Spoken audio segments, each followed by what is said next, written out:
5 ওয়াক্ত মসজিদে গিয়ে নামাজ পড়তেন, বাসায় আসতেন, খাওয়া দাওয়া করতেন, রেস্ট করতেন, সারাক্ষণ নাতি নাতনিদের নিয়ে খেলতেন। এই ছিল তার লাইফ। নায়করাজ রাজ্জাকের শেষের দিনগুলো কেমন ছিল? সন্তান হিসেবে ওনাকে কতটা কাছে পেয়েছেন এবং কেমন দেখেছেন? ভাই বোনদের মধ্যে আমি আব্বার কাছে বেশি ছিলাম।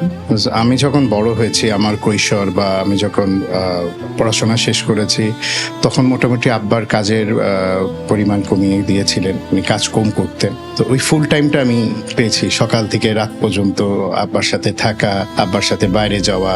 শেষের দিনগুলা যেরকম উনি বাসায় থাকতেন, রিটায়ারমেন্ট এনজয় করতেন, কোনো কিছুর মধ্যেই বললে উনি অ্যাভয়েড করে যেতেন যে না আমি আরামে আছি। তো দেখা যায় বছরে 2-3 বার তাকে ঘুরতে নিয়ে যেতাম আমরা। হ্যাঁ, আর সারাক্ষণ নাতি নাতনিদের নিয়ে খেলতেন, ওদেরকে নিয়ে শপিং এ যেতেন, ওদের কেনাকাটি করে দিতেন। এই ছিল তার লাইফ, একদম সিম্পল। 5 ওয়াক্ত মসজিদে গিয়ে নামাজ পড়তেন, যেহেতু আজাদ মসজিদ বাসার পাশে, ওখানে যেতেন, বাসায় আসতেন, খাওয়া দাওয়া করতেন, রেস্ট করতেন আর ঘোরাফেরা করতেন। তো এই ছিল তার লাইফ। আর আমাদেরকে সময় দেওয়া হয়, আর আমরাও তার সাথেই গল্প করতাম।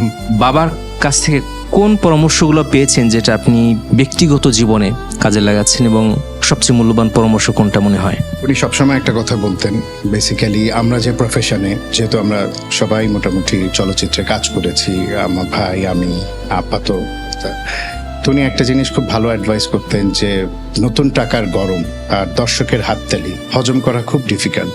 যারা হজম করতে পারে এরা লাইফে, পার্সোনাল লাইফে, তার ক্যারিয়ার লাইফে, 2 লাইফে এগিয়ে যেতে পারে। যাদের মাথা গরম হয়ে যায়, মিসগাইডেড হয়ে যায়, হয় তার পতন হবে, না হলে সে হারিয়ে যায়। এটা একটা উপদেশ দিতেন।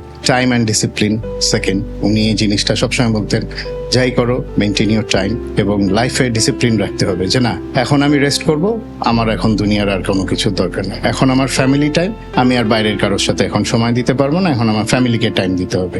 এখন আমার কাজ করার টাইম, ফ্যামিলি ভুলে যাও, তুমি কাজ নিয়েই থাকো, ফিনিশ ইউর ওয়ার্ক, কাজ শেষ, তোমার ফ্যামিলিকে টাইম দাও, ফ্রেন্ডসকে টাইম দাও, তুমি তোমার সার্কেলে করো। তো এই যে ডিসিপ্লিন এবং টাইম অ্যালটমেন্ট, তুমি এইভাবে চলবে, তাহলে কাউকে বঞ্চিত করা হবে না। তুমি না, তোমার ফ্যামিলিকেও তুমি ইগনোর করতে হচ্ছে না, তোমার কাজকেও তোমাকে ইগনোর করতে হচ্ছে না। সো তুমি সব মেনটেন করতে পারো। এই যে অ্যাডভাইস, সিম্পল অ্যান্ড ইজি, এগুলাই মেনটেন করছি এখনো।